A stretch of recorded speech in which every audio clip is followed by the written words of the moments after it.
Hey, who wants to come over for dinner? We have plenty of food. Grab whatever you like. Now, I can't guarantee that it's not expired, but hey, take as much as you want.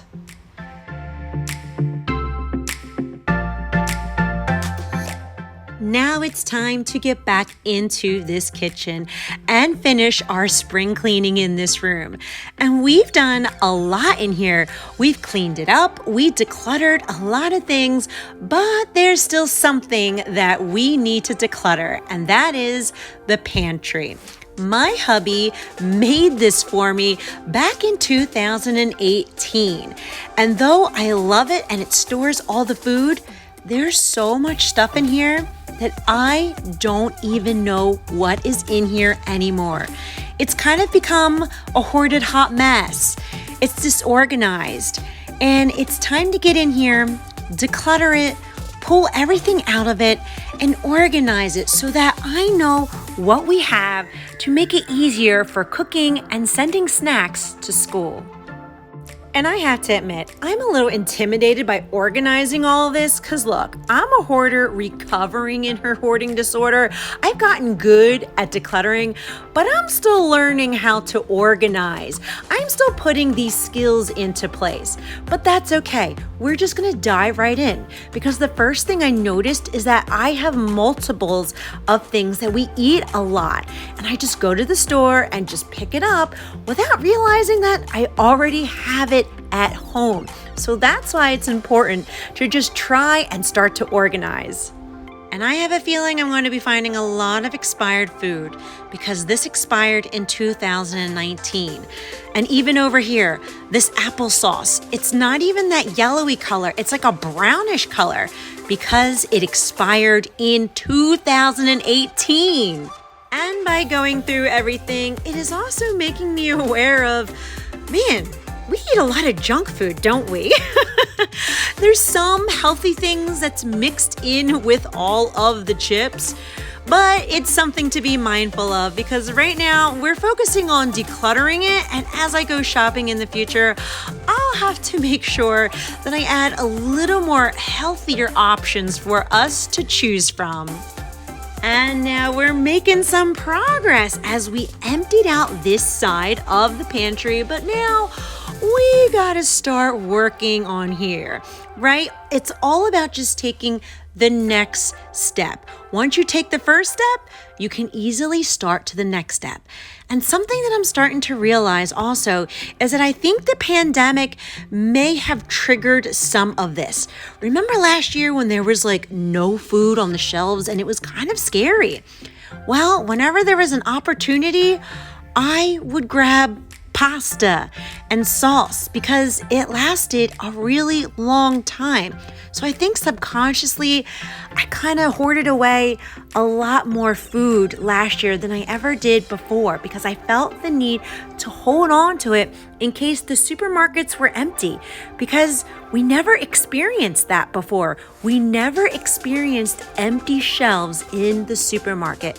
We've just taken for granted that there was always food available to us.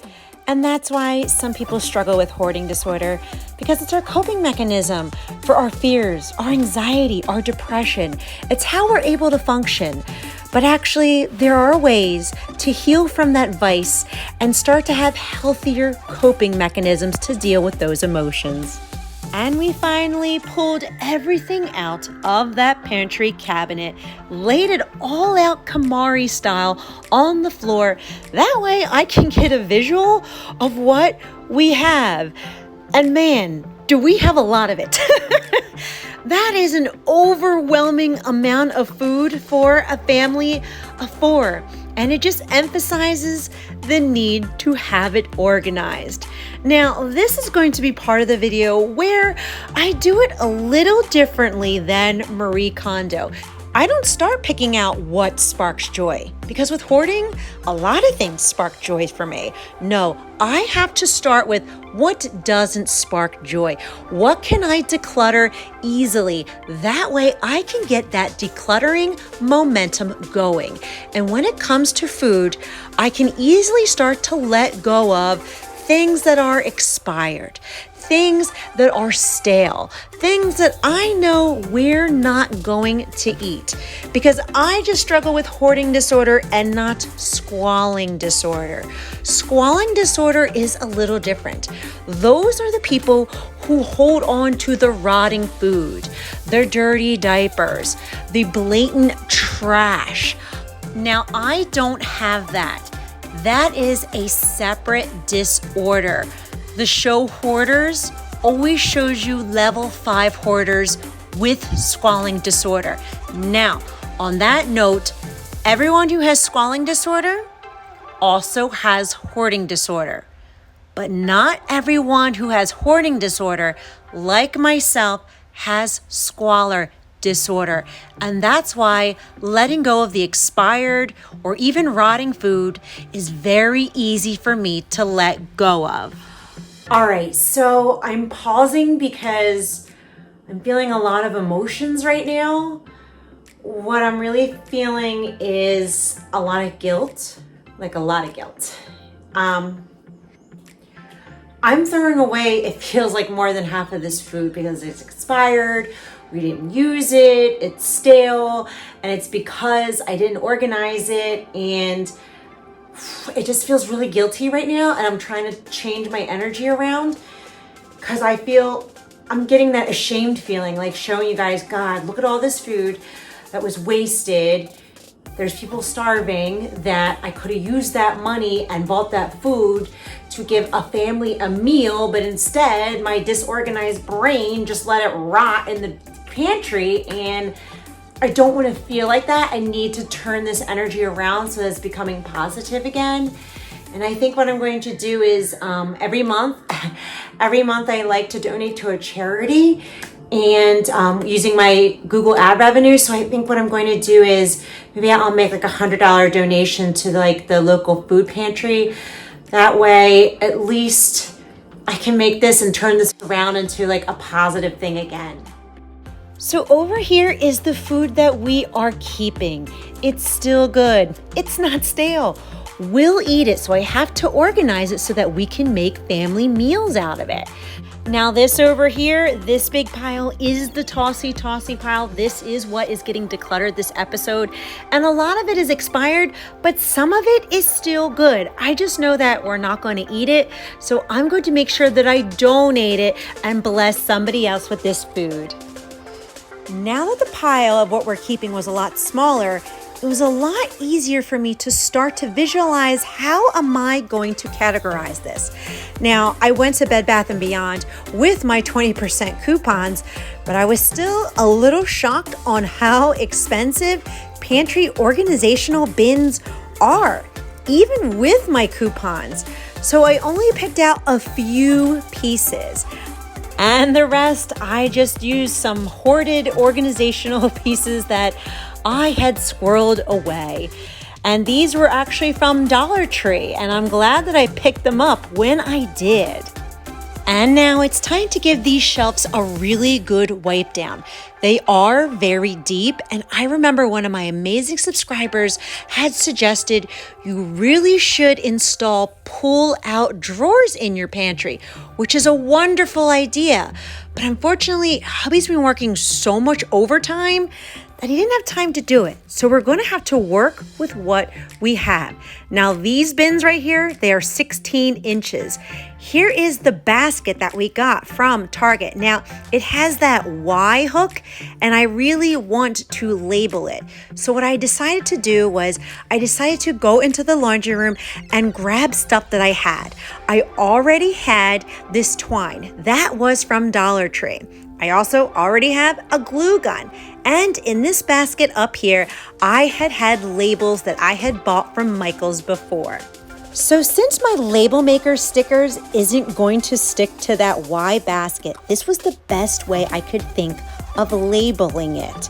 So what I did was I took a piece of that twine and I was going to hot glue it to the back of my cardboard label. That way I can thread it through the basket, tie it in the back. That way it looks nice and clean and labeled so I know what food goes in there. And now that there is a lot less stuff, it's so much easier to categorize and organize it. And I did stick with pretty basic neutral, clear, and white and gray bins.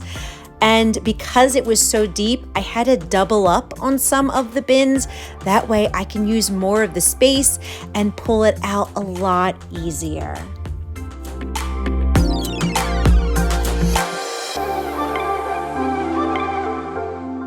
So I did end up buying 3 of the containers from Bed Bath & Beyond, 1 big one to store the flour, and then 2 smaller ones to store sugar and brown sugar. That way they stay fresh longer. And I also have my own label maker that I bought last month. I had to return my friend's label maker.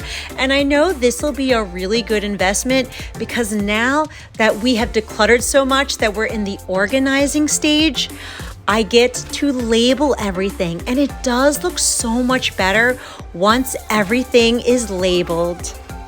And now it's the moment of truth. Can somebody recovering in their hoarding disorder be organized? And the answer is yes. Doesn't that look so much better? This is such an improvement on what it used to look like.